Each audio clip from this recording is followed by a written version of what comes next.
Hey, welcome to the 98% podcast where we hear real stories from real people. And I'm here with Thom. So, Thom, tell us a little bit about yourself. Well, my name's Thom Van Vleck, and I've been in strength sports since the 70s. I like to tell people I've competed in 6 different decades because I got in my first weightlifting meet in 1979, and I've competed in the 70s, 80s, 90s, 2000, 2010s, and the 2020s. So I've been around a while. I started out Olympic lifting because I had an uncle who was an Olympic lifter, and he was actually a national champion Olympic lifter. And so I tried that sport first and then gravitated to powerlifting and then strongman. And then I found Highland Games in 1994, and it's been my sport ever since. I love it. Awesome. So what's changed the most throughout the decades as far as strength sports goes? Well, it's, I don't know if there's been a lot of changes. As far as Highland Games goes, the first Masters World Championships was in 2001, and I think there was 42 competitors. And it was like that was everybody that wanted to be there. You know, like there wasn't like a qualifier or whatever. And last year they had over 300 competitors, and they had about 600 apply. So they went to a qualification process, and they have a lot of different age groups, and they, the women's side of it has grown tremendously, as well as it has in other sports. When I first started in 94, there were virtually no women competing. It was just all men. And now I've been to games where there's as many women as there are men. And so that's one of the things that's changed a lot about the Highland Games. And it's, I remember when I first started being here in northern Missouri, I would have to travel. The first Highland Games I competed in was in Denver, Colorado, and it was kind of on accident. I was out there on vacation with my wife, and we had, I had recently done some genealogy stuff because Van Vleck is actually an adopted name for me. My dad was adopted by his stepdad. And so my biological name was Rollins, and I'd done some family history on it and found out my great-great-great-great-grandfather had immigrated from Inverness, Scotland. So there was a Scottish Highland Games going on in Denver, and my wife and I went over to check it out. And of course, I was a 320-pound strongman powerlifter at the time, and I was, we went there to see all the bagpipers and all the dancers and the people selling things and people in kilts, and I saw an athletic field, and I'm like, what's that? Because I'd also thrown shot and discus at one time, and I went over and I asked the guy running it, I said, what's going on over here? And he said, well, we've got the Highland Games and we start at 9. What's your name? And I told him, and he wrote it down. He said, we start at 9. And I'm like, well, I don't know anything about this, and the guy's name was Greg Bradshaw, and he's still alive, still in Colorado, still helping run games. And he talked me into throwing that day, and I competed in the C class, and I won.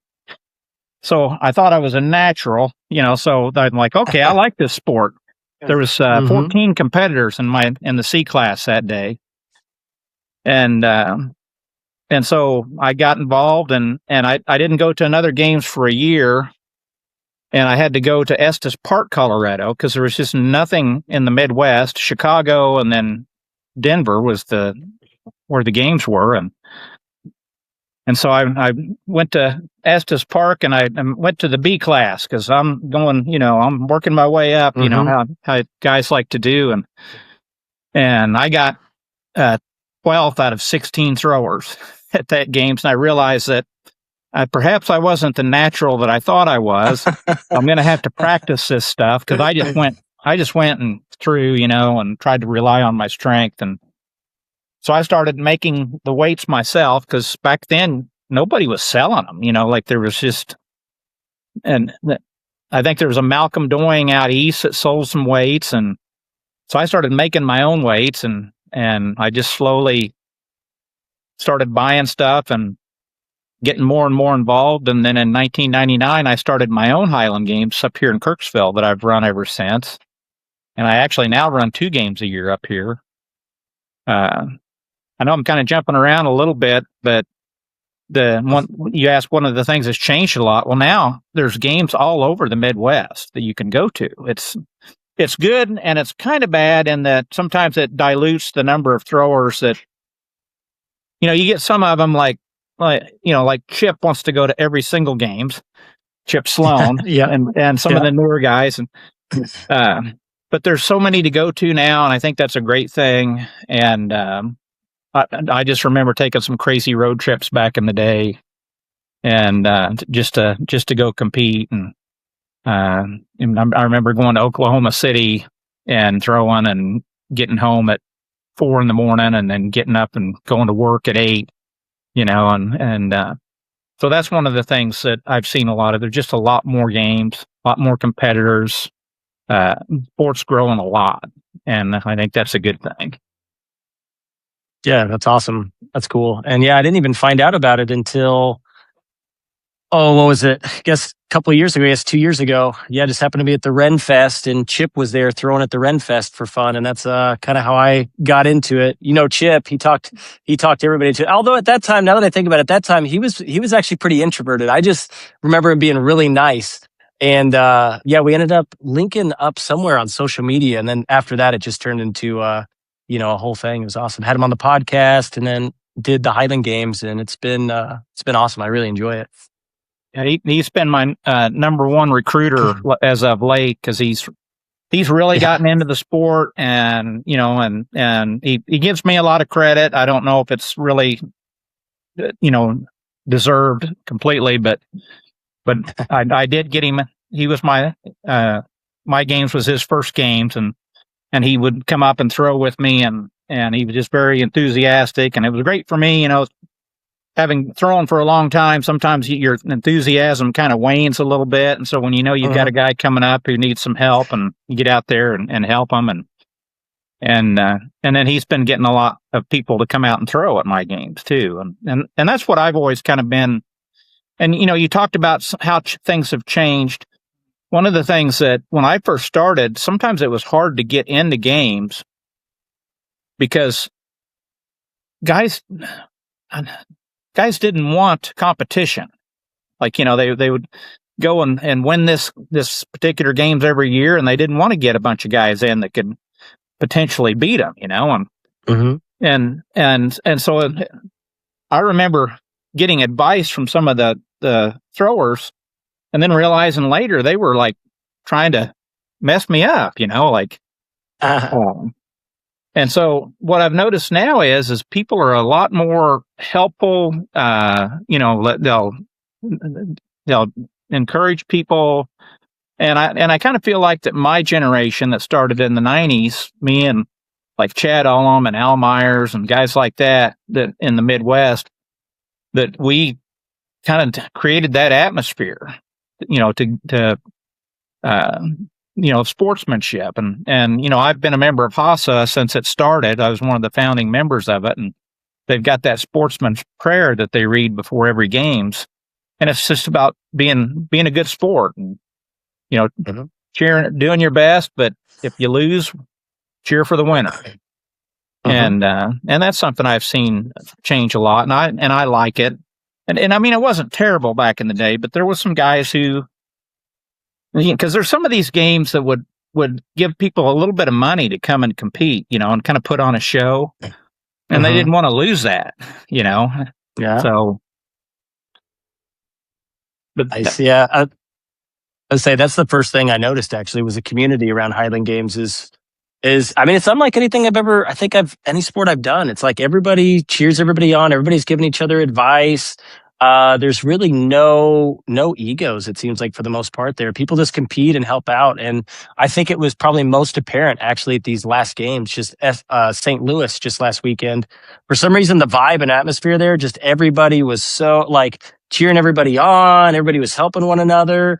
And even Chip, he won Athlete of the Year at that one. So it was a cool thing. It was awesome to see. Okay, so real quick, so for anybody that's tuning into this for the first time, if you've never been on the podcast before, what I do is I get guests on the podcast, I give them a series of questions, and the goal is just for them to open up, share what it's like, what their story is, and then hopefully you as the audience can, connect with Thom and his story. So, Thom, we'll start at the beginning real quick. So, what was growing up like for you? Well, I grew up in around where I live now, and it's funny because when I grew up around here, when I was a kid, I couldn't wait to get out of this. I live in a very rural area, and I couldn't wait to get out of this area, and so I joined the Marine Corps right out of high school, and then I couldn't wait to get back. Yeah. And I came back here to go to college at Truman State University, planning on going to college and then probably ending up somewhere else. But now, all these years later, I live here and I'm here to stay. But I have lived in Colorado, and of course in the military, I lived all over the states, but I never left the states. It's funny, I joined the Marine Corps hoping to see the world. Never left the states. I always got stationed somewhere in the states. But then, because of Highland Games, I've gotten to travel to. I've been to Scotland 5 times. I've been to Iceland more times than I can count. And I went there for the Masters World Championships in 2021, I think.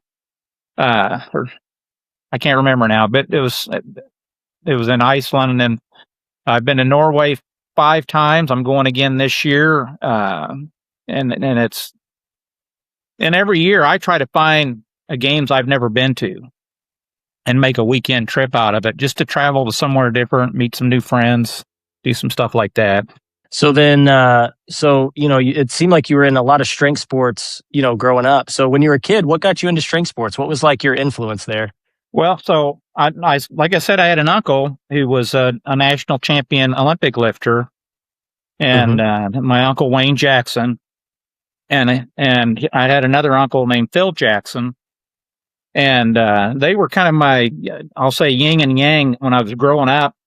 My dad was a truck driver and was gone a lot, and so I kind of leaned on those guys as father figures, and they'd take me hunting and fishing, but they would go work out. And as a little kid, I would go watch them work out, and I would go to contests, and when I was little, and watch them work out and lift, and of course I was always impressed with the trophies. There's a picture in the hallway of when I was 5 years old. I stood underneath the mantle, and my grandmother would put all of their trophies on the mantle.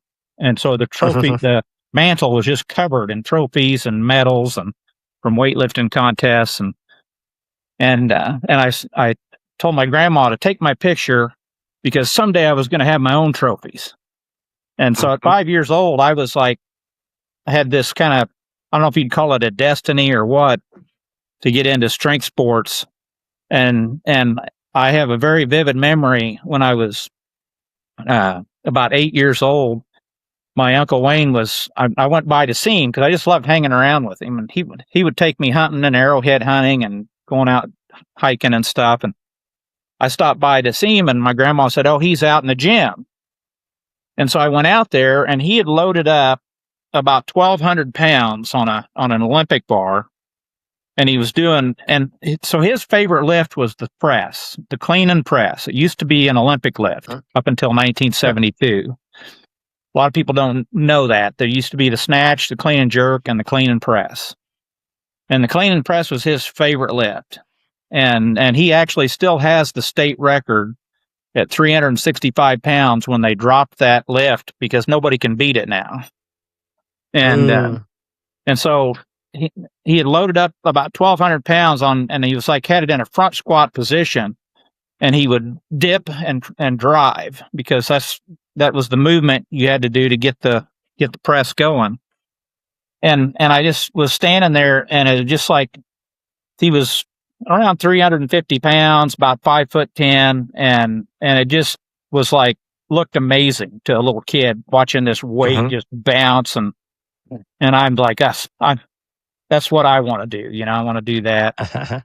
And so I started lifting when I was 13, and I got really into it when I was 15. and he got me in an Olympic lifting meet when I was in 1979. And then I joined the military and kind of got sidetracked a little bit. I lifted while in the military, of course, but I didn't get into any meets or anything. And then when I got out, I got bit by the powerlifting bug because there was a lot of guys in my area that were powerlifting at that time. And so I did that, and then kind of got introduced to strongman in the early 90s. Of course, I grew up watching Bill Kazmaier and all those guys back in the 80s and the 70s, and the original World's Strongest Man stuff. So I, basically anything that had to do with strength sports, I was all in. Like I'll try it. Hey, you could get hurt doing that. Don't care. And and it was funny. I threw the discus and shot a little in high school, and I threw with the guy who was a 2-time state champion in the discus. And when we would throw, he would always clobber me. He was a year older than me. And I thought, well, I must not be very good at this because I really had no perspective, And he kept telling me I was pretty good at throwing, and I didn't believe him. I thought he was just being nice. And so I got more into lifting. But then when I started doing Highland Games, I seemed to have an aptitude for it more so than any other sport I'd been involved with. And I just really got into it, worked my way up, won the C class, won a B class. And then I in my late 30s, I started winning A classes. And then I turned 40 and started competing as a master. And then I've been doing that ever since. And in my 40s, I was so gung-ho about throwing. I would go and throw as an A on Saturday, and then throw masters on Sunday, and throw 9 events each day. And I couldn't do that now. I'd be done after one day. But I used to do that a lot because I just love to go throw and had a good time doing it. That's awesome. Did you and you have records, don't you? Well, yeah. So I've set 27 masters records since I turned 40. I've set 27 official records, and then some unofficial records. And when I say unofficial, like there's records. Like as a master, you throw a 42-pound weight over bar, and there's kind of an unofficial record for the 56. And I've broken that in several age groups. And so when I say official, there are official records that's kept track of by the SMAI, or their SAI now, Scottish Athletics International. But as far as official records, I have 27. And I guess if I have a claim to fame I've held the weight over bar record in every age group from 40 to 44, 45 to 49, 50 to 54, 55 to 59, and now 60 to 64. And of course, my hope is to keep doing that as I get older. I'll throw as long as I can. That's awesome. Yeah, because you did that at your last games, didn't you? Set that record again? Yeah. Yep. And I'm gonna try again here in a couple of weeks. Yeah, nice. Cool. Okay. So next question. So what is the biggest struggle that you made it through? Well, there's a couple. On a personal level, so when I was 10 years old, I was riding a bike and I got hit by a car, and they estimate the car was going 70 miles an hour. And it hit me, and they said that it clipped me and sent me up in the air. And I was told I cleared the tops of the telephone wires on the side of the road. And then I landed 176 feet from the point of impact. Oh, wow. And I broke both legs, my right hip, both arms. I had broken ribs, broken nose, fractured skull, massive internal injuries. And I was in a coma for 10 days. And then I had several surgeries, especially on my right leg. My right femur was crushed. And I have a lot of, it's funny. I was in the military, but I never got any tattoos because I've got so many scars. I didn't feel like I needed any tattoos to prove anything. Yeah. And, but my right femur was so badly broken. I was in traction for 3.5 months. And there was a point where they said if it didn't regenerate, they'd have to amputate. And so I missed most of the 5th grade, and I was in a wheelchair for 6 months after being in traction, and then transitioned to a walker, and then to crutches, and basically had to learn how to walk again. And it was an ordeal. And before that, I would just say that as a kid, like I can recall and being in the 4th grade, and I outrun the fastest 6th grader, and then he beat me up because it embarrassed him. And so like when I went to gym class, I was always the kid that was picked first, like that was my,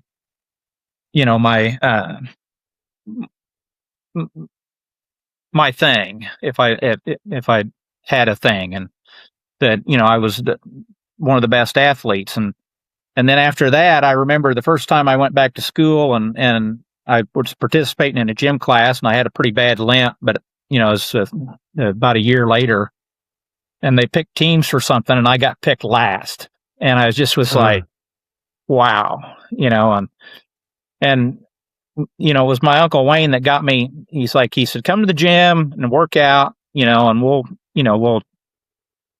and he made me believe that, that, like I remember one time I'd read an article about you can't make good chicken without good chicken salad, or you can't make good chicken salad without good chicken. And an expression I think we've all heard at one time or another. And I asked him, I said, do you think I'm good chicken? Like, do you think I could be somebody if I worked? And I just remember he looked at me like, he said, I've just always believed that if a man was willing to work hard enough, he could do anything he wanted to do. And I just really grabbed a hold of that, and I started working out, and I remember when I very first started working out, I couldn't squat my body weight. I would grab a hold of something and squat down in a chair and stand up for my squat workout. And so I started out, pretty low down, like you'll hear about guys like I think I remember reading there was a powerlifter that I liked, that I admired, and he deadlifted 880, and he was talking in an interview, and he said, yeah, the first time I ever did deadlifts, I deadlifted 500. And I'm like, at that point, I'd been working out for 10 years and could barely deadlift 500 at that time. And and I just, so I feel like, so my all-time best deadlift was 700. But I started like at 135. It's like I didn't feel like I had that natural base because of that car accident. And so I feel like everything I've gotten, I've earned, if that makes any sense. And it's just from that hard work idea that my uncle, gave me. And now, while is it true that you do need good chicken? Yeah, that's probably true. But if you're willing to work hard enough, you'll never know, if you work hard. Yeah, absolutely. So then, I mean, that's a crazy story, thinking about going through a car crash like that at that age, and suffering all that stuff. Now, one thing I want to say is what do you think that experience did for you? Do you think it, like in hindsight, how do you think it strengthened you or molded you, or what do you think? Well, so I'll be honest, I kind of felt like I was a little bit of a cocky athlete before that. I was young, but when you're the fastest kid in the class, and and you're getting picked for gym class first every time, and I just wonder, it humbled me, and it really did humble me and make me realize, what that kid that got picked last felt like. And then another kind of side story to this is that whole incident caused some family issues with my mom and dad, and we lost our house. they got foreclosed on because of the financial difficulties created by that car accident. And I felt, as a little kid, I felt responsible for that for some reason. And so it just made me want to work hard. And what I learned from weight training is that there was a almost direct correlation between the amount of work you put in and what you get out of it. In other words, if you worked harder, you would get stronger. And I kind of applied that to other things in life. Like, I was the first member of my family to graduate high school. Both my parents were high school dropouts. My grandparents they were farm kids in a day when people didn't go to high school. And so I was the first member of my family to graduate high school. And so then I went to college, and I've got a master's degree. And I had a 4.0 as an undergrad, and I had really good grades as a graduate student. But I applied that same principle. It's like I worked, I would clock 40 hours a week with a stopwatch when I went to college, because and I studied in the library because I didn't want to get any distractions.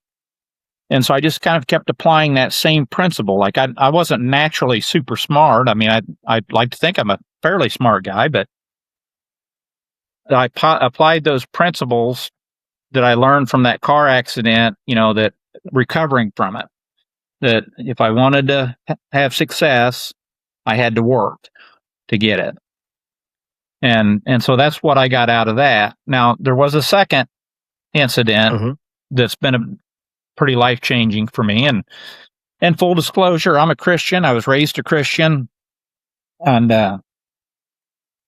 it's an important part of my life. And my first wife and I were really, really, really close. And she passed away of cancer about 10 years ago. And she had brain cancer and went fairly quickly. And I say I could write a book about that. I did write a book about it. And I have copies. If somebody wants one, I'll be happy to send them one. And it was an 11-month deal. And it's funny, I say sometimes it's the worst thing and the best thing that's ever happened to me. And it's the worst thing in that I lost somebody I loved dearly. And my former father-in-law said this after his daughter passed away to me. He came to me and he said, my daughter and you had a true love story. And for him to say that meant a lot to me. And I really do feel like we did. I do think that we had a special love, and it was something pretty amazing. And so I never thought I would outlive her, It just wasn't part of my plan. And it really taught me a lot about God's will. And the reaction I've had to that, I've had more success in my training and lifting since then. And because I just realized how finite this all is. And so I don't skip workouts. And not to say that I did a lot before, but there was a point in my life where my training kind of took a back seat to several things going on in my life. And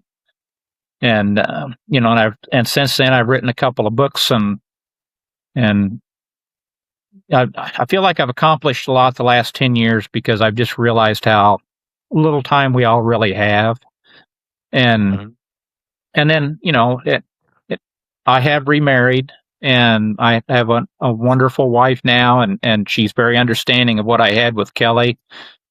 I couldn't ask for a better situation than I'm in right now. And so I've been blessed in many, many ways. I will say that my Uncle Wayne one time told me, after my grandmother passed away, and my Uncle Wayne was a mama's boy, he was really close to his mother. And he was just devastated when she passed away, and we were at her funeral and talking afterwards. And he said, I'm a Christian, and I believe that when I die, I'll go to heaven. And he said, when I get there, I hope there's a question and answer period, because I got some questions about why things got to be the way they are.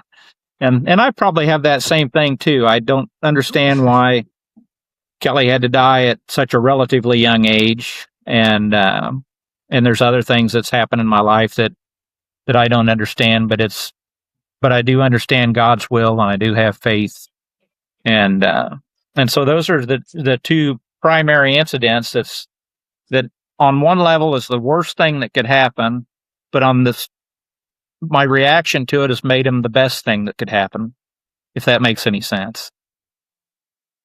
Yeah, no, it absolutely does. I'm sorry to hear that. So I do have a follow-up. So, because I've known some people personally that have been through struggle like that, like someone passing away, and a lot of times they make it through, but I mean, their faith is gone essentially. So just curious, you being a Christian, so when something like that happened, how did you make it through it? And then how did you still keep your faith throughout the whole process?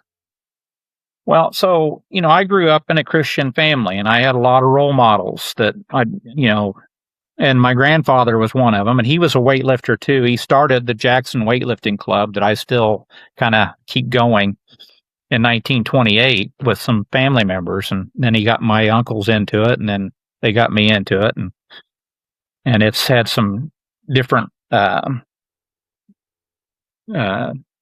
different things, and like we mainly do Highland Games with it now, but and he was a very strong Christian man, and I just growing up watching him and how he handled adversity, and he kept his faith, and that keeping your faith was better than losing your faith. And it's so having those role models meant a lot to me. But on a personal level, and I like I said, I put this in my book, and there's a lot of things I could say about this, but right after she died, I got very angry at God. And you've been to my place. I live out in the country, and at one point I walked over the back of the hill here and just screamed in anger at God, and my feeling is if God can't take that, then he's not the God I thought he was, but I was angry at him. Why did you do this to me? But I kept that conversation going. And I had a lot of friends who helped me through all that as well. And it really kind of crystallized what love means to me.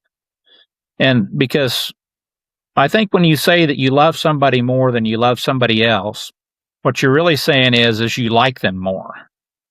Because like is quantifiable. And I don't believe that love is quantifiable. You either love somebody or you don't. And that love comes from God. And since it comes from God, it's got no end. Like, in other words, and like when I met my wife now, and she said, she said, I'm not asking you to love me more than you love Kelly, but can you love me just as much? And I said, if I love you, I said, it's not going to be a measurement kind of thing, because to me, love comes from God, and that I will love you just as much as I loved her, but just as much as I love my children, and just as much as I love my friends. And that's one of the biggest things that I got out of losing Kelly. It just really made me realize how powerful love is, that love comes from God. And but to say that it was a simple process, that my faith was unwavering through all of that, wasn't true, because I had moments where I was just angry. I was mad. I would get upset. And I took a lot of stuff to the gym, because that's how I've always got taken care of my anger and anxiety and depression, as I go in the gym and beat up the weights and try to exhaust myself to the point where I could fall asleep, because, there was and I don't know that people believe this, but I loved Kelly so much that not a day goes by that I don't choke up at some point during the day thinking about her. And somebody told me, like, well, you'd think you'd be over her by now. And I'm like, I don't think that's how that works. I don't think when you love somebody that you ever really get over it. Like, they're always a presence in your life. Just like my uncles I've talked about, they're both gone. My parents are gone. My grandparents are gone long time ago. And, and a lot of my friends are gone now too, because I'm old, but they're still in my life because I had love for them. And, but I could talk a lot about that. So. Okay. So let's go to the next question. And thank you so much for sharing that. I appreciate that. It's always good to be able to hear. And I know, because because the thing is people go through struggles like this more than, we like to think, right? Everybody loses someone at least some point in their life. So for you to be open and sharing that, I think it's going to be very helpful for someone listening right now. So I appreciate you sharing that. Now, next question. So what are you currently going through that's positive or challenging? Well, one thing that's been kind of challenging the last year or so, I've had a lot of knee pain, and I'm had an MRI done, and I'm bone on bone in my right knee. Eventually, I'll probably need to have a knee replacement, and that's the leg that I injured the worst. So I don't doubt that some of that is that injury catching up with me. It's been 50 years ago now, but it interferes with my training. It's sometimes going out and throwing can be pretty painful. But I wish it wasn't painful, but I'm not going to stop. And I just saw an orthopedic surgeon yesterday to kind of get an opinion on it. And he said that he didn't think a knee replacement should happen now, but he said it eventually will. And so, as an older athlete, I've seen a lot of the guys I used to throw with who've had injuries and they can't do what they used to do. And so I'm very thankful to be able to do what I can do now. So that's really the challenge that I've been dealing with. And as far as something positive, it's like I really can't believe how well my training, can I do what I did 20 years ago? No, I cannot. But I'm pretty amazed that I can still do what I can do. And like, do you know what a safety squat is, or a yoke bar? I've heard of it, but I don't remember exactly what it looks like. Yeah. So I use that to squat with now. Okay. I kind of go from straight bar squats to yoke bar squats and go back and forth. And I think the yoke bar is a little easier than the straight bar, but not a lot. I like it because it saves my back and puts more emphasis on my legs. Because when I straight bar squat, I lean forward a lot. I don't have very good technique. I think it's just how I'm built. But I just worked out before we met, and I got 360 for 20 reps on the squat. And if you would have told me 20 years ago I could do that when I was 62 years old, I would have been like, "Yes, no way," Yeah. And so, and I'm on course to break that weight over bar record again. And there's a couple other events that I think I can break the age group record in. And so I just feel very blessed to be throwing as well as I am. Of course, that can, as you know, as an athlete, that can all change in an instant.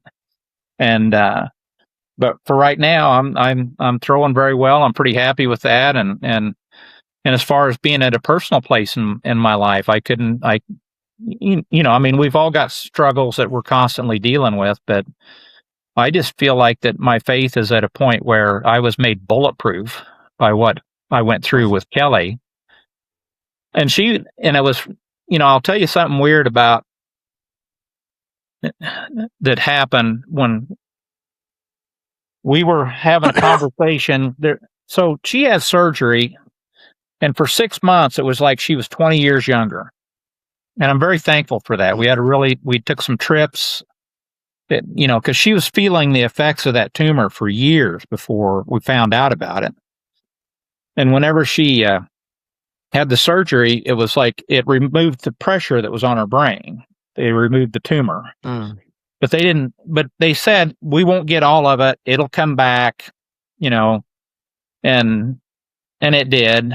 But for 6 months, it was like she was 20 years younger, and we just had a wonderful, wonderful time. We crammed a lot of living in that 6 months. We didn't know we had 6 months, but we just crammed a lot of living into that 6 months. And there was a point where we went down and it was really kind of crazy. They were like, they did an MRI and they came in and they said, well, the cancer's everywhere. And we were kind of looking at each other like, what do you mean it's everywhere? Like he said, it's throughout 100% of the brain. It's like there's nothing we can do. And it was weird because she seemed normal. She seemed perfectly normal. And I said, well, how long will this last? And he's like, a month. And it was like, wow, are you kidding me? Like all of a sudden, and she started a couple of days later, she started to decline. And then it was like just falling off a cliff. And, but when that decline first happened, we were sitting on the back deck and she looked at me and she said, I want you to know something. And I may tear up talking about this, but she said, I want you to know something. She said, I feel like that your superpower is love. And you've always been my Superman. And she said, I'm afraid that you will implode and die a slow death if you do not have somebody to love. So I want you to promise me that you will find somebody. And of course I said, no, that's not happening. You're the only girl for me and all that stuff. And she said, just promise me. And I said, okay, I promise, but I was like going, that's not going to happen. That's not going to happen. And then after she passed away, it was like she had a lot of friends, and one by one, they would call me up or come by and say, Kelly told me to tell you to go find somebody else to love. And I think she knew me better than anybody. I really do need people to love and care about in my life. I don't feel like, I can be selfish in that I want, things, but I just feel like I work as a counselor. I'm a mental health counselor, and helping people is what I do. And like being involved in strength sports and Highland Games, and, like seeing how happy Chip is now doing this sport is, I couldn't ask for a better reward for me, better than setting a world record or winning a championship, that to have these people that I've helped and watched them do well. Tiffany Lee, she's got invited to the lightweight nationals, and I couldn't be happier for her. And I've had a lot of people over there. Jim and Bill Spalding threw with me for years, and Jim won more Masters World Championships than any other person, and I got him started. And now he did the work, but then. And so, and if I told you about how I met my wife now, it was just like, you would think it was divine intervention, and I'll tell you something she told me, because after we got together, I told her, I said, how do you think we got together? And she looked at me dead serious and she said, I prayed for you. And I said, what do you mean? She said, the night before we met, I prayed that God would lead me to the person I'm supposed to be with. And then you showed up the next day, and it was, and, she was the first girl I dated. I was sitting around going, I don't want to date. I just don't want to go through all that again, and, cause like a lot of us, I had some heartbreak early on, with girls and I just was like, I just didn't want to go through that. And I just met the most perfect person, for me at this point in my life. So that's my story. I could talk a lot about that, and I'll tell you another thing that I did for about 10 years is there's some guys here locally. There was 4 main people. I was one of them. And we started a strongman evangelism team. And we would go I don't want to go through the whole story about how that got started, but me and Brian Kirby did some shows with Omega Force, and they asked us to travel with them. And he and I both had families and jobs, and we were like, well, we really can't do that. So we decided to start our own group here in this area.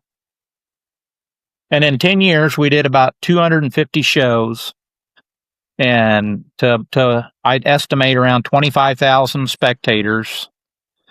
We did a lot of Bible camps and a lot of churches, and we would do feats of strength and like ripping phone books in half, and like I would bring in a squat rack and yoke squat like 700 pounds, and then talk about my legs and my car accident and how my faith got me through that, and so we did a lot of different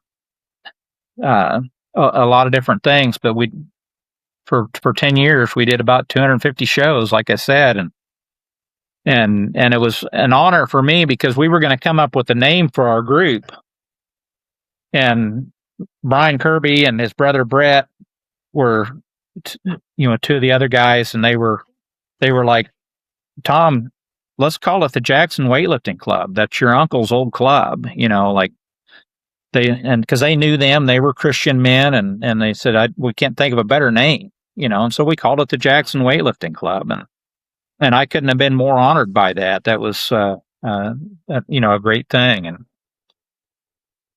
so, and I've got to know a lot of lifters over the years, and when I got into powerlifting here, the strength coach at the time was from Ottumwa, Iowa, and his name was John Ware. And if you don't know who John Ware was, you probably know who Bill Kazmaier was. And Bill Kazmaier, for about 10 years, had the world record total in powerlifting. And it was kind of considered unbeatable. It was like it was this record that some people at the time said that'll never be broken. And John Ware broke that record. And he squatted over 1,000, deadlifted like 880, and benched like, I think his best bench was 640. And he lived right here in little Kirksville, and, yeah. And so he had started out in Ottumwa, and then he played football at Drake University, and then he made the practice squad for the 49ers a couple of years in a row. And then when he didn't make the team the second year, he got a job as a strength coach here in Kirksville in 1988. And that's where I met him. And he wasn't as good as he became later, but I went down there because I knew he was good. He was a big dude. And I went down and I said, hey, can I work out with you? Because that's kind of how I was. Like, if I knew somebody was better than me, I wanted to work out with that guy because I knew they could make me better. I didn't want to be the strongest guy in the gym. I wanted to chase the strongest guy in the gym. And of course, I chased a guy who was uncatchable, but I started working out with him, and I made great progress during that time because, when I eventually squatted 600, and you're squatting with a guy who can do 1,000, like 600, I should be able to do that, in the same way with deadlifting 700. I never dreamed I'd be able to deadlift that much, but when you're deadlifting with a guy who's doing 880, you just think, well, I should be able to at least do this, and it just expanded my horizons. And I did the same thing when I got into throwing. Is I got with a guy named Al Myers, and Al Myers was a pro thrower. And Al was throwing 80 feet plus in the lightweight for distance. And I think he was throwing 16 feet on the 56-pound weight over bar and 128 on the light hammer. He had some really good numbers. And I started training with Al. He lived in Kansas, and I would drive out there to train with him and compete with him. And I learned a lot from him. And that's kind of, if I have any secret to my success, it's been associating myself with people better than me. And I think that's how you get better, is you got to find people who are better than you and learn from them. Set your ego aside and take a beating, but learn. Yeah, you're so right. And I think that speaks to like that student mentality. Like a lot of people have this, I want to be the master of my craft. But I feel like if you're trying to be the master, then it's like you're not giving the ability to grow anymore. But if you have that student mentality, it's like you're always making yourself available to learn and grow. So I always like that. Okay. So next question. So who has changed your life that doesn't know it? Well, I'll tell you what, I have always tried to reach out to those that I feel like have helped me.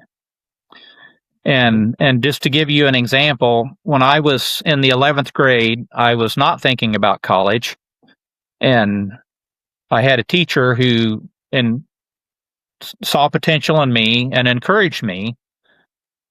And so my 11th grade year, I got my grades up, got straight A's in high school. So my junior and senior year of high school, because my grades were pretty poor in 9th and 10th grade, and my junior and senior year probably got me into college. And this teacher was responsible for it. And his name was David Harris. And he had moved not too long after I graduated high school. And just 2 or 3 years ago, he popped in my head, and I thought, you know what? I'm going to see if I can find that guy. So I got on the interwebs and found a David Harris that lived in Omaha, Nebraska. He was a retired teacher, and he found a Facebook page, and I could tell, even though he was a lot older, it was the same guy. And I messaged him, and I called him up, and I thanked him for helping me. And I've done that every time I've thought of somebody. And unfortunately, it's sometimes I found out somebody's passed away before I could get the credit to where the credit was due. But that's something, I guess I'll say it's quirky that I do that, but I just, feel like that, I've just had a lot of help over the years. And I'll tell you another one that I had I had another teacher who was super, super hard on me. And she even told me, she's like, you can do better. And at the time, I thought she was the worst, meanest teacher ever. But then later, I realized that she was trying to help me, and I was pretty hard on her. And so I was working at ATSU, and her last name was Hogue. That's all I knew, Mrs. Hogue, Hoog. And there was a Dr. Hogue that was backed at ATSU for Founders Day, and he was receiving an award for Doctor of the Year or something like that. And I saw his wife, and I'm looking at her, and I'm like, that's my teacher. That's Mrs. Hogue. And so I walked down there, and I introduced myself, and I said, you're not going to remember me, but I had you for English in 8th grade. And I said, I just want you to know you really helped me. And she started to cry. And she was like, I came here to see my husband get an award. And she said, instead, I've gotten the best award ever. And so I'm glad I did that. I kind of felt a little silly doing it, but I've always tried to do that. So when you ask me that question, if I thought of somebody right now, I would probably try to figure out how to call them and thank them. That's awesome. I'm glad you do that. That's why I created this question in the first place. Because when I was younger, I was so bad at it. I was so bad at like letting people know that helped me, and me too. And it wasn't till the last few years, going through struggles myself, realizing like, man, like I just need to let people know like who helped me. So I've been kind of similar to you and kind of reaching out and trying to let those people know. But I think it's important. I think it's important people do know how they changed their life. Okay, so next question. So what's a skill or talent that you can share with us? Well, I do woodworking, and I got into doing woodworking. Well, I did some wood carving and woodworking when I was a teenager, and then for 30 years I didn't do any. And when my wife Kelly passed away, one of the ways I deal with trauma and tragedy and anxiety and all that is I pour myself into my weight training. But my problem was that was so much trauma and tragedy that my old body couldn't take the workouts that I would have had to done to get myself through that. And so I started woodworking, and I've really kind of gotten carried away with it because that's what I do when I do things. The last 10 years, I've probably done over 500 carvings. I've sold a bunch of them. I've made awards for Highland Games and powerlifting and strongman contests. And if you look around my house, you'll see wood carvings. I've replaced all the trim. I've built bookshelves, furniture, and carved it all out. And, I don't think that I'll win, any wood carving awards, but I think I do okay work. And it's something that I just really got into about 10 years ago. And now I do a little bit of wood carving almost every day now because I just find it very relaxing. And I mean, it's pretty intense when you're doing it, but if you want to give your brain a break, you've got to give it something to do. Like you can't just not think of something, and so and I would have a tendency to obsess about, losing my wife. And so if I'd spent a couple hours just really focused on woodworking, it gave my brain a break, if that makes any sense. Yeah. And so that's one talent I have. And I like to think that I've been working as a counselor for 35 years, that I get a lot of really good feedback from that. And I feel like I'm pretty good at it. And I enjoy it. I enjoy sitting down and helping a person deal with their personal problems and trying to find a way to be happier and live a better life. And it's something that, I told somebody one time, I don't ever plan on fully retiring from it. Because I love doing it so much. And that person who was retired, they said, well, when the time comes, you'll know. And if you don't, your boss will tell you. And so I'll probably have to have my boss tell me it's time to do something else. But, and one of the things that a little side thing that's come up is that at my agency, we've got 15 or 20 counselors at any given time working there. And I'm the guy who gets the people who've lost a spouse now. When somebody comes in, they've lost a spouse and they need some help. It's something I wished I wasn't good at, but I feel like I am because of what I went through, with Kelly. And so, sometimes those bad things that, happen to us. And, one time I had a kid he was a soccer player and he was really good, and he broke his leg and it was his right femur, just like mine.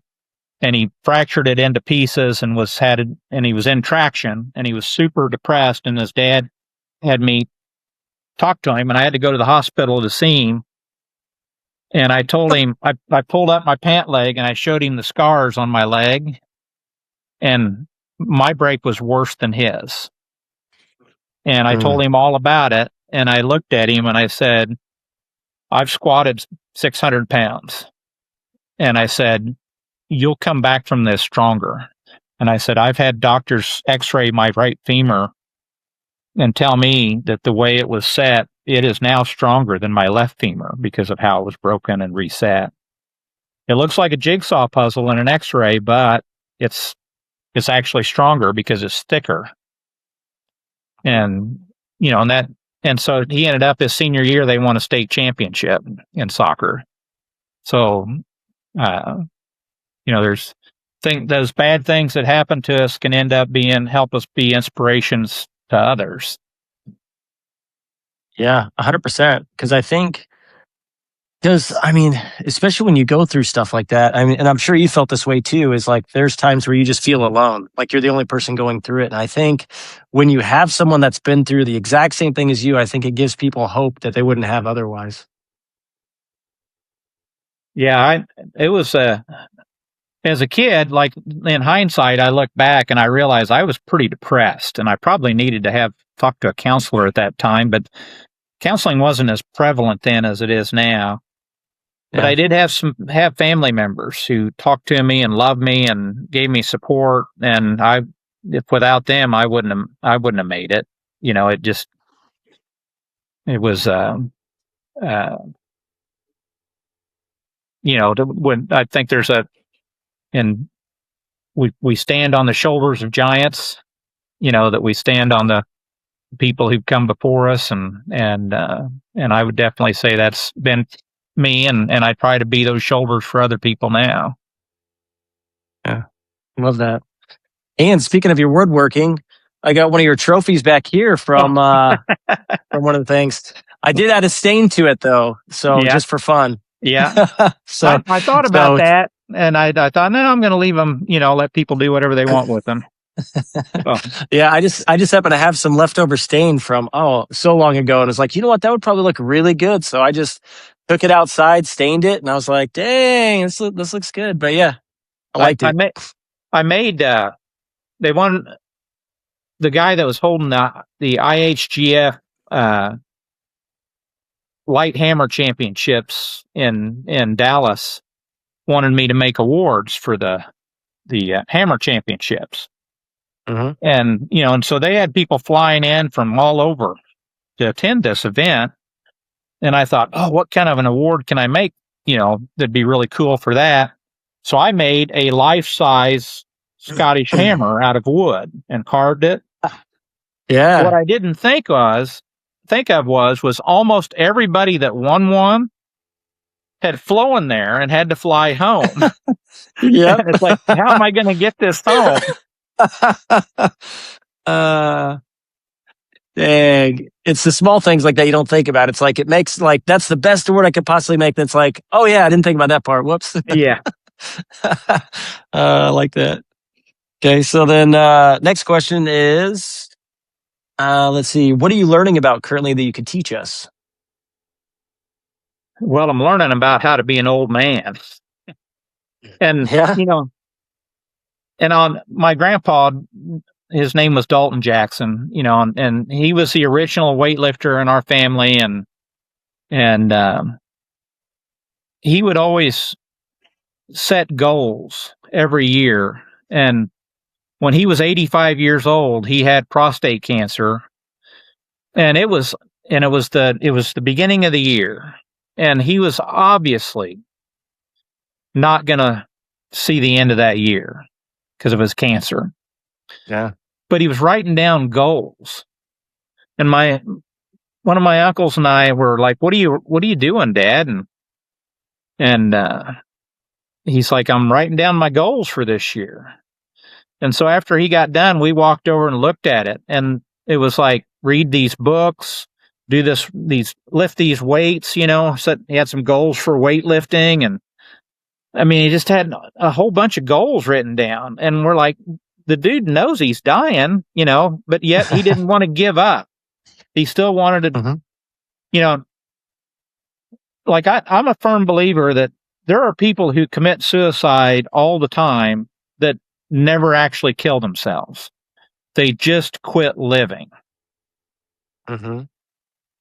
And that was something I felt like I got, like, that I was in danger of when my first wife died. You know, like, I just thought, well, I could financially swing it. I'm going to quit my job and just be a hermit, you know, and just stay Hmm. home.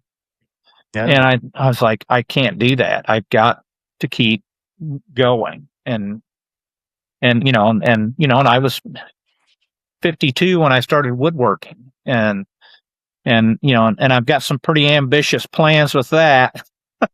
Hmm. I'm going to make some crazy stuff. And,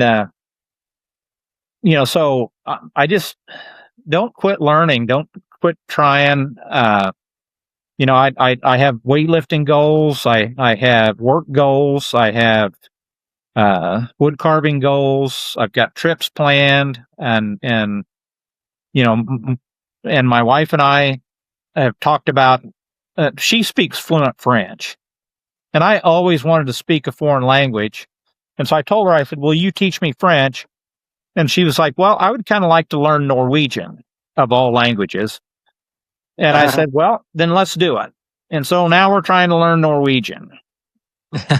We love Norway. We've been there together 3 times. So maybe it'll come in handy. Although, if you ever go to Norway, everybody there speaks English. Yeah. It's funny. And the young people all do. And so, like, when I've been over there to Norway for this big FIFOR weightlifting deal, and where they had strongman events and Highland Games and all kinds of stone lifting and arm wrestling and all kinds of stuff. When they had the awards, I kind of thought, because there's people from all over Europe there, and they all speak English. Like, that's the common language. Like, Yeah. You have a German guy who speaks English, and then a Swedish guy who speaks English, and that's the common language that they have. And so all the award ceremonies were in English, and I was like, well, this isn't bad at all. I thought I'd be lost sitting there, but That's awesome. Okay, so next question is, what are you doing for fun? What do I do for fun? Well, there was a thrower named Mike Babb, and he won a Masters World Championships, but before he became a thrower, he was a player in the NFL, and he played, I think it was for 14 years in the NFL as a center. And he played for the University of Texas before that. And he was really an accomplished football player, and then became an accomplished Highland Games athlete. And then he worked as a trainer. And he said, I don't like to call them workouts. I like to call them play dates. And he said, because you should have fun with your training. And to be honest, when I work out, it's something that has gained intrinsic value to me. In other words, I don't dread working out. I don't go down and like, oh, it's something I got to get through. I can make myself do things that I don't want to do by saying, you can't work out until you get this done. It's like a piece of cake, like a reward. Yeah. And I end up working out alone a lot. Not always, but a lot, because I don't like working out with somebody who doesn't, that they're there as a means to an end. And I think that's a mistake if that's how you're training, that you should have fun doing it and enjoy the moment. And another guy I learned that from, who's a very dear friend of mine, is a guy named Emmanuel Bragg. And my first job when I got out of the Marine Corps was working at Domino's Pizza when I was going to college. And of course, that felt like a real step down after being a Marine, and now you're delivering pizzas. But he was a high school buddy of mine, and he got me the job there. And he was just like, he made every day at work the funnest day ever. And I just thought, you know what? That's really how you ought to live your life.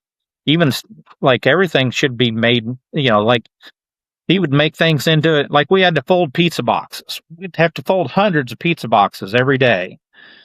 And he would throw a box of 100 down in front of me, and he would throw a box down of 100 down in front of him. And he's like, ready, set, go. And then we would start folding these pizza boxes as fast as we could, and then trying to mess with each other whenever the other guy was getting ahead, mess with him, try to mess him up. And so that, I just try to have fun with everything I do. And kind of a weird thing about me is when I was in the hospital in traction for 3.5 months and then in a wheelchair, I played, because back then there wasn't cable TV like there is now. There wasn't computers, and there wasn't video games. And so I played a lot of board games, and I played a lot of cards, and I played solitaire a lot. And to this day, I cannot stand to sit down and play like a table game. Like, I want to go do something. I have a 4-wheeler, so we'll go on a 4-wheeler ride, try to go off some sweet jumps, just staying active. I'd rather go outside and do something. I own guns, and so we'll go out and do some shooting, or so I like doing active stuff, because Yeah. I felt like that time when I was trapped in that wheelchair or trapped in traction in that bed, and I was in that bed so long I got bed sores. It was horrible, and that hospital didn't have air conditioning back then, and I was there all summer, and it was brutal. And which is another thing I like now is air conditioning. Yeah. Never take that for granted anymore, right? Yeah. Yeah. No, I like that. It's funny. I relate to that so much. Like any job that I've ever been in, even if it was like something that you would not deem as fun, I would always find ways to make it fun. And I don't feel like there's another way to do it. I feel like it's so crazy when people take either life so serious or they just complain all the time about the job they're working. I was like, we could do the same job. You can either enjoy it and have a good time or you cannot. I mean, why would you want to purposefully not enjoy work and complain all the time? That never made sense to me. Yeah, and it's I'll tell you something. So growing up, one of the biggest lessons that I had was I had a grandmother, my uncle's mother, that she had some pretty severe issues with depression, and it was Mm-hmm. I think genetic. It ran in the family, like hospitalized. She got electroshock therapy, was on a lot of medications, like pretty severe depression. And then my grandpa, the goal setter, he was like the most upbeat person I've ever met. Like they were just these polar opposites and so for several years in a row as a kid, I went on vacation with him, and we would get back. And so we would have this shared experience of this same vacation, right?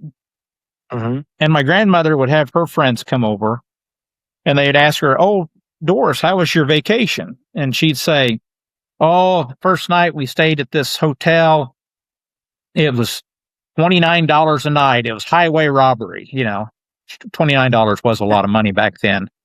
Yeah, And yeah. and then she's like, "Oh, and I ate at this restaurant, and I ordered this fish, and it wasn't done all the way." And she would tell all these negative stories. And then my grandpa would have his buddies over, and they'd go, "Dalton, how was your vacation?" "Oh, the first night we stayed at this hotel," and he said, "there was a beautiful sunset. It was by the Ogallala River, and Tommy and I went walking down on the sandbar and watching the sandpipers and the sun setting." And all his stories were like it was the same exact vacation, but his Yeah. perspective was totally different than hers.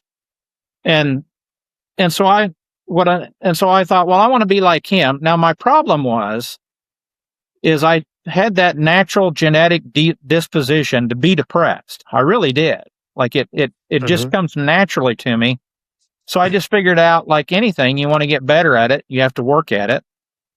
And I still to this day have to reset every once in a while. I'll catch myself getting negative, and I'm like, no, let's look at our blessings. Let's look at all the good stuff and get back on track. I'm sure I always will. Now, it came natural for my grandpa, because I even did some investigation with him. I asked some of his siblings if he was always that way or if he became that way.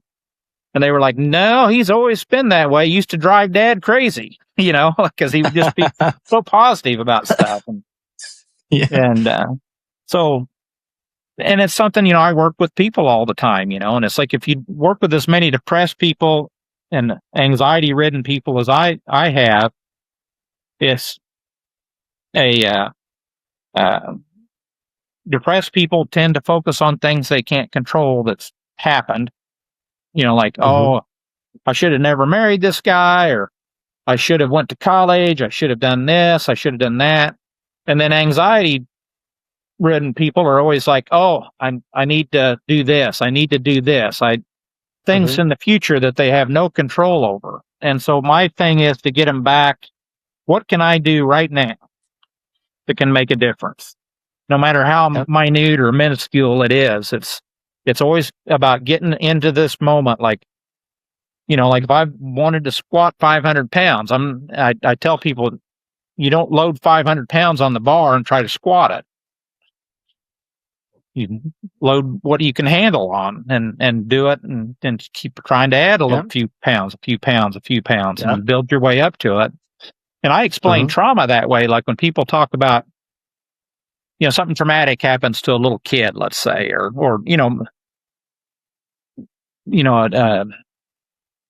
well, just something traumatic happens. And I try to explain people, I said, it's like they could bench press 100 pounds and you loaded up a bar with 300 pounds and dumped them on them. And I said, sometimes it's hard to get back underneath that bar when you've had that happen to you. And I said, and maybe it even hurt them physically. But in mental health, it's, you get injured mentally, you get trauma. And the way you get somebody back into that is you have to go back up and load up 100 pounds and slowly work your way back up again. And build your strength up where you can handle that. And it's, I do a lot of analogies with weightlifting, by the way. Well, it's funny though, because those are like some of the best analogies, because it's like those apply to like everything, and it's easy to understand. So yeah, I thought it was a great analogy. So, okay, so we have 3 things left. So this is one of my favorite questions. This question is, if we were to make a story of your life from when you were born to now, what would that story be called? I'd like it to be something, like overcoming something or being something, positive. Because I feel like my whole life has been about getting better. And like there was a point with my first wife, like I was always coming up with these things of like self-improvement or marriage improvement or house improvement or this or that. And she's like, when are things going to be just good enough for you? Like you always want things better. And I'm like, well, yeah. I said, I feel like things are good enough, but there's nothing wrong with wanting them to be a little better, so I could be a little relentless sometimes in my goal setting and wanting to keep improving and getting better. I'm going to give a pretty simple title, and it's Winning at Life. Like we all want to win as athletes. And I think a lot of your show is focused on athletic stuff, and we all want to win as athletes, but I've wanted to win. I've wanted to win at life. And even though bad things have happened to me, I feel like I keep winning. So I'm going to go with winning at life. Sounds perfect to me. Sounds like a winner. Okay. So we got 2 things left. So this part of the podcast is for you. So anything that you want to promote or share or market, or if there's any topics you want to hit on that we haven't talked about, this is kind of your time to kind of use it freely. So, I mentioned I've written a couple of books, and one of them is a historical fiction, and I kind of mentioned earlier about my great grandfather came from Scotland, and I had some very basic information about him. I knew he fought in the battle at Culloden, and then was kicked out of Scotland during the Scottish clearances, came to America, and then ended up fighting in the American Revolution, and that he died fighting Indians in Kentucky. And so I had this very basic information, and so I kind of created a fictionalized historical fiction. I did a lot of research, and because I wanted everything that happened in the book to have happened historically. And so I wrote a book about his life. And I actually am working on a sequel of his son, my great grandfather, because he ended up fighting in the War of 1812, but I wrote that book, and if anybody wants a copy, I'll be happy to give them one if they just pay for the shipping.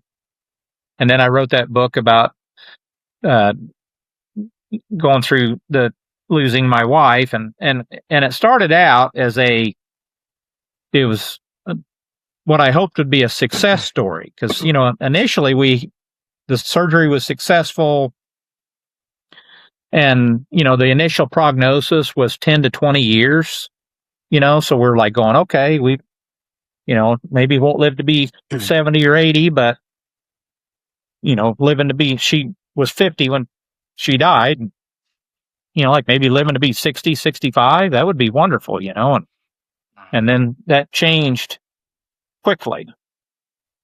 And so then the second half of the book is just fighting to make every minute significant, and then so that's a book, as a counselor, I've given out to people who have lost their spouse, and they told me that it was helpful for them. And so I have that book, and it's also, I just would ask for somebody to pay for the shipping.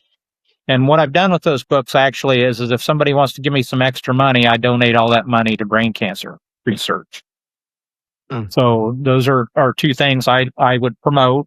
If they come to my Highland Games, I've got copies here that they could just take. And then, of course, I run 2 Highland Games a year, and it's up here in Kirksville. It's kind of a drive for most people, but you've been here, right? And it's an athletes focused games. I feel like most guys come here and have a blast. Keep pretty positive atmosphere. I got a pretty nice throwing field. I have throwers weights. They're good PR weights. I've tried to find the best weights because I like to throw far.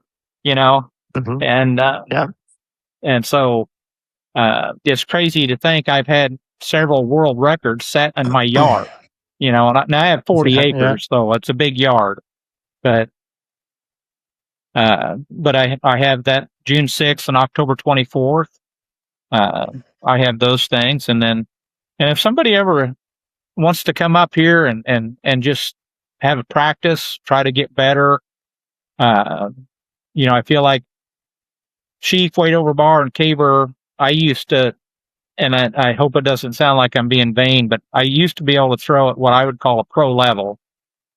I did compete in a couple of pro events back in the day. I was no way I was ever going to win one, but I wanted to me, once I won some A classes, then I wanted to throw as a pro. It's like you wanted to make that next step, and those were 3 events that I would not get last place in as a pro.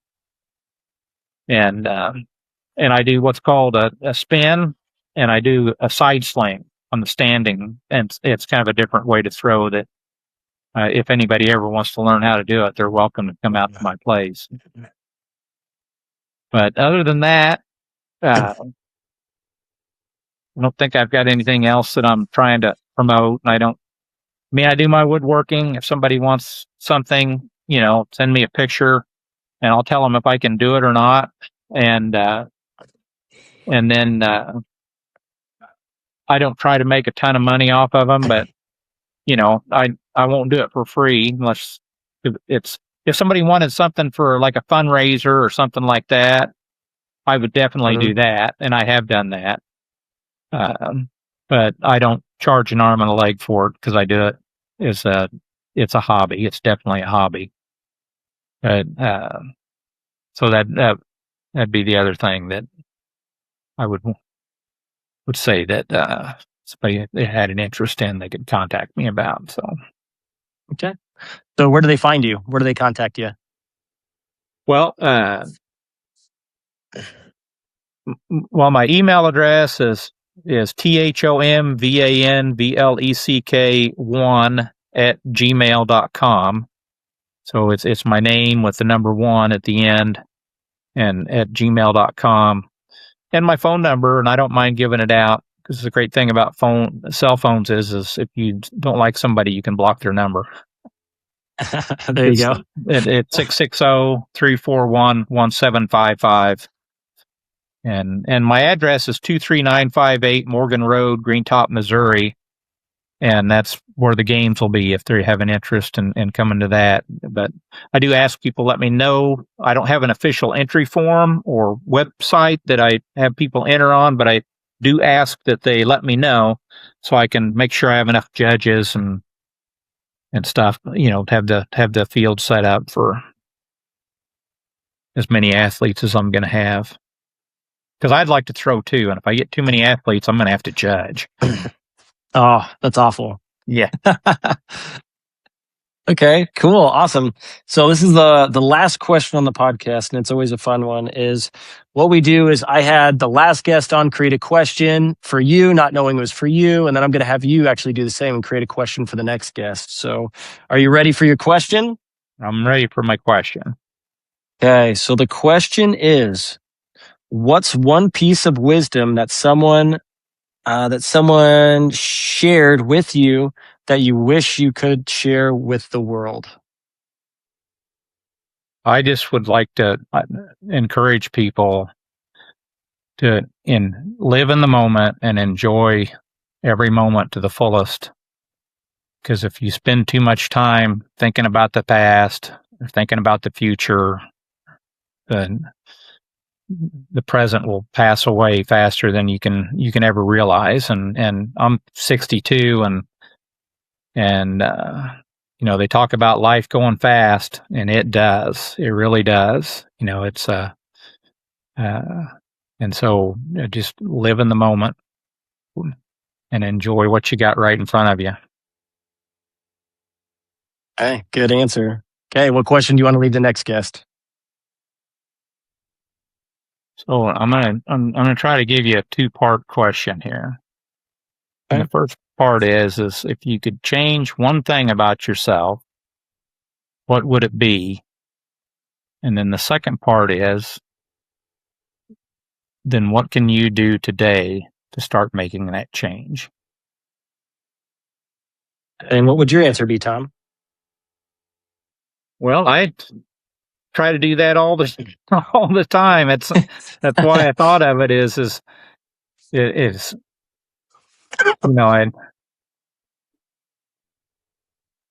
and I get told, by people that I can, like they don't think I'm enjoying the moment because I want things to be better. And it's like there's kind of this implied that if I'm trying to make things better, then things aren't good the way they are. And I don't think that's true at all. I just think that, you're either growing or dying. And a gym I belonged to a long time ago, that was their catchphrase at the gym was grow or die. And I just believe that you're either growing or you're dying, and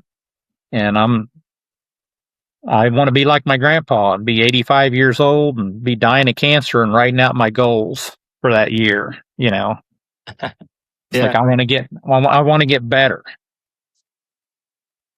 And I remember my grandma a lot of times getting frustrated with him because he would be always he's like, well, I need to go work out. And she'd be like, oh, why are you going to do that? That's just a waste of time at your age, and he just, and I thought it was pretty cool. Yeah. He had some pretty crazy ideas, and we called it the fruitcake routine. And my grandpa would work out 24/7.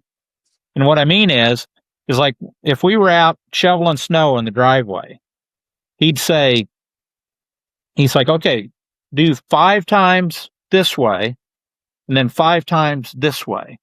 Like everything had to be balanced. And he said, that way your back will never be bad. Like because you'll always be keeping everything. You won't be overdeveloping one side over the other, like have symmetry. And like he'd be standing at his workbench doing calf raises.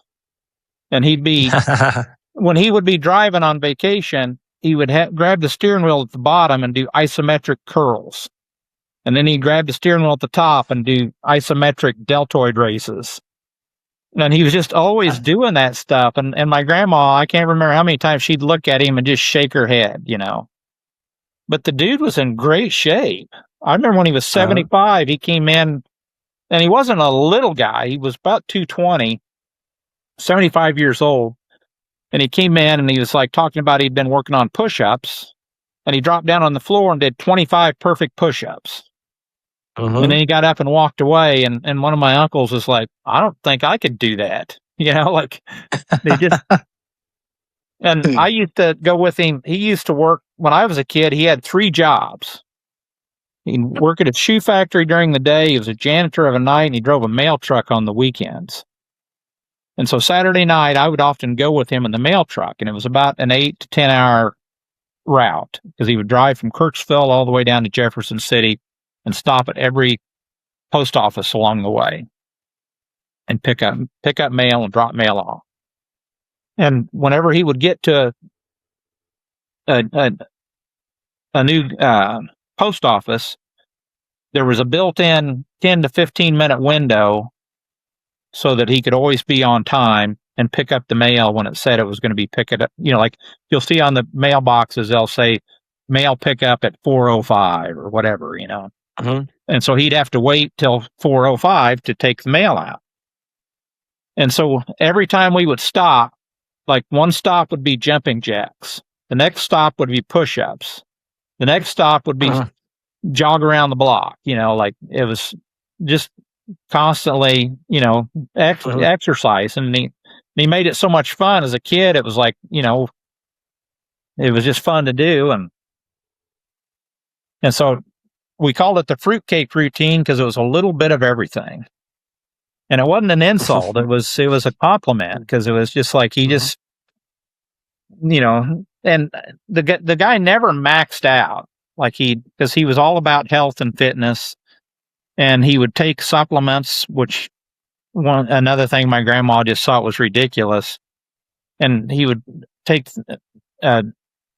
fish oil back before they put it in caplets. Like you'd take a spoonful of it. That stuff tasted awful. And I remember as a kid trying that and being like, you know, he's doing this every day.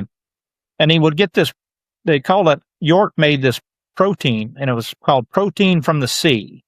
And it was made from dried fish. And it was the highest concentrated protein you could get. But do you know what it smelled like? It smelled like dead fish.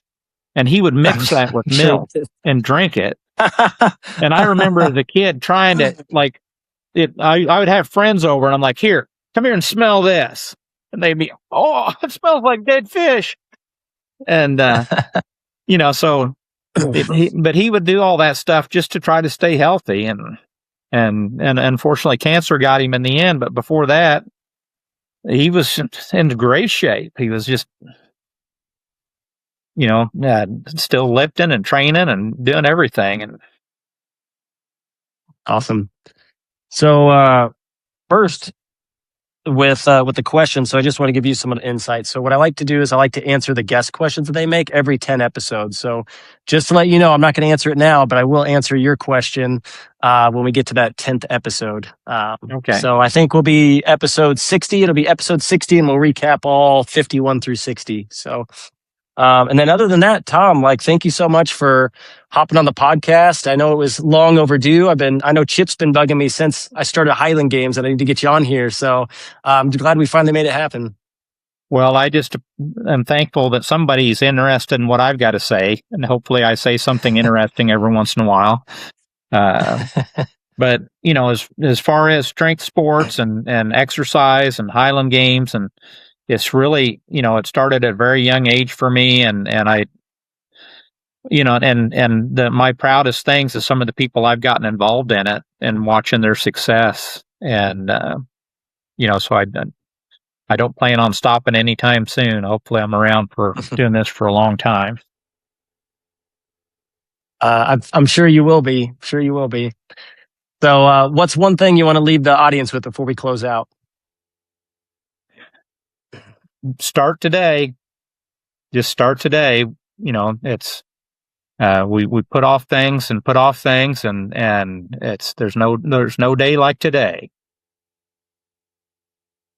Okay. I love that, Thom.